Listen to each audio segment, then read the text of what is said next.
காணொலியோட நோக்கம் என்னென்னா, வாழ்க்கையில் வெற்றி அப்படிங்கிறது எவ்வளோ முக்கியம். அதை சும்மா சாதாரணமாக யாராலையும் பெற முடியாது.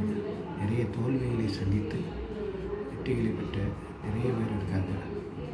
உதாரணத்துக்கு உங்களுக்கு ஏற்ற மாதிரியே சொல்கிறேன். லைஃப்பில் எப்படின்னா,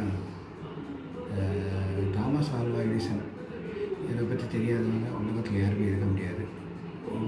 இவரை பற்றி இன்றைக்கி நினைக்கிற அளவு தான் அவருடைய சாதனைகள் இருந்திருக்கு.